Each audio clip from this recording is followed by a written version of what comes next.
All right.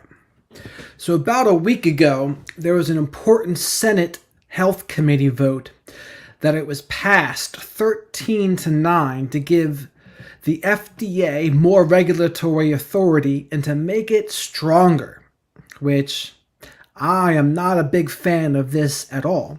But what I'm going to do here is I'm going to show you exactly what it was. There's a Bloomberg article about it, and I'm going to pull it up here for you and read some of it to you. Let's see what we got here. All right. Let's see. Okay. So, a key Senate committee overseeing the FDA advanced a proposal to reauthorize the industry user fees to help fund the agency, paving the way for a vote in the full chamber. The Senate Health, Education, Labor, and Pensions Committee Tuesday voted 13-9 in support of sweeping bipartisan legislation that would revamp the Food and Drug Administration's accelerated approval pathway and boost oversight on lab-developed tests. The committee adopted a substitute amendment that includes several measures to improve infant formula oversight after a recall at an Abbott facility propelled a nationwide shortage. Now, this is how they're trying to come at this thing, calling it for baby formula and for infants. But here are some quotes about it. This is the most important comprehensive FDA legislation to come out of this committee in many years. Senate Health Committee Chair Patty Murray, Democrat of Washington, said ahead of the vote. And if you were curious, the guy in the thumbnail, that is Senator Durbin. He is an Illinois Democrat. And I think I'm also going to show you all of the members of this Senate Health Committee too. There are 22 members, I believe. But let's go on. Overall, this legislation will make for a stronger FDA with more resources to carry out its work, more authority to oversee products families entrust their health to every day, and more accountability to guarantee FDA is fulfilling its mission and putting patients and families first, she said. Now, let me tell you, that is garbage. Because if they really wanted to put patients and families first, they would let the patients and the families decide for themselves what they would like to put into their bodies.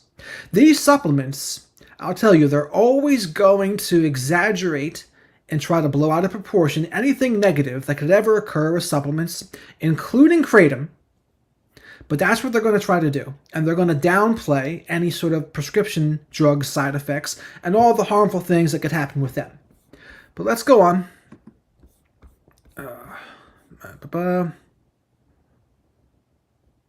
Now, some of it says they're going to try to keep pushing to hold the FDA industry accountable so we can get answers on the formula crisis and make sure this never happens again. Okay, that's fine, but they're sneaking through this other part of the legislation. So here's the long story short. I'm going to stop the share here. So long story short is I'm going to have Mac Haddow from the American Kratom Association again. He's going to come on Friday at some point, I believe. But I want him to discuss with me what this vote means and what's going to happen. I believe the next step would be now it's got to go to the Senate floor, and I guess it'll go through the House, then the Senate, is what the order of operations would be.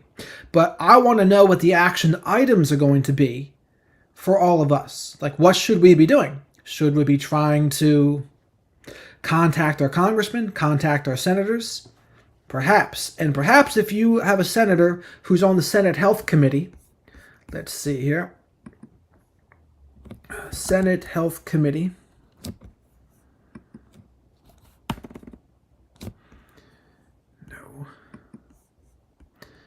Got to find this here for you all. Senate Health Committee.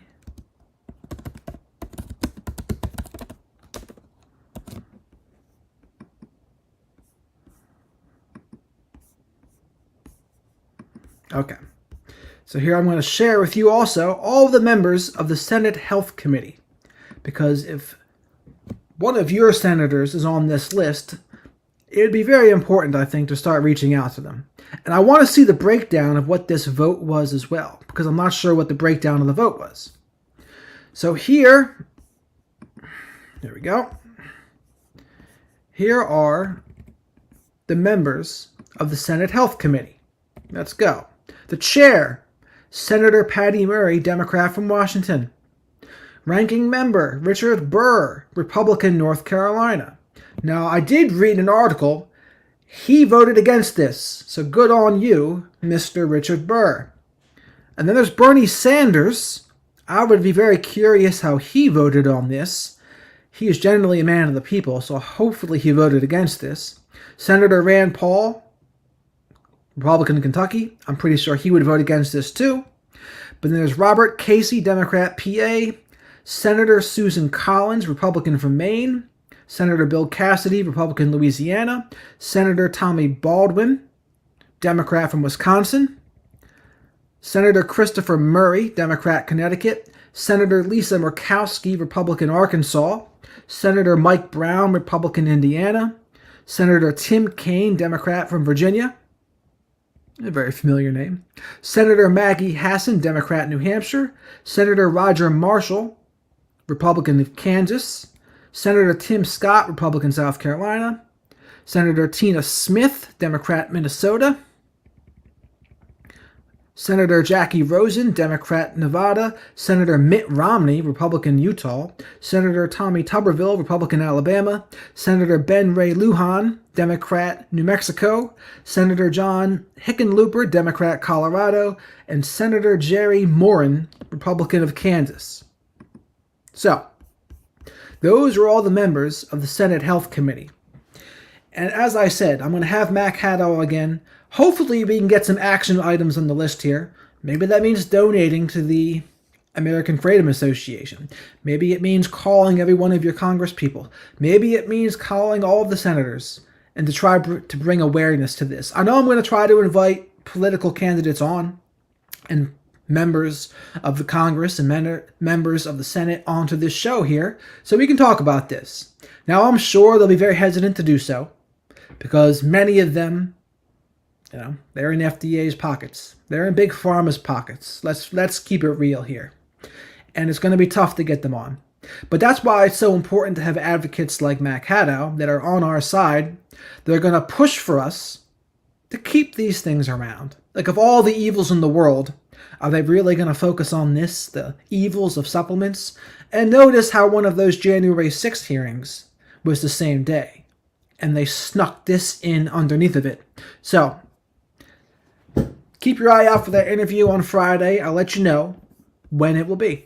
So, over and out, share this so that they can be notified when I'm going to interview Mac and what they can do. Because this is important. The effects of this could potentially be more than any January 6th hearing or any even kind of election that could occur. This is more important to many people's lives because many people take supplements. Many people take kratom.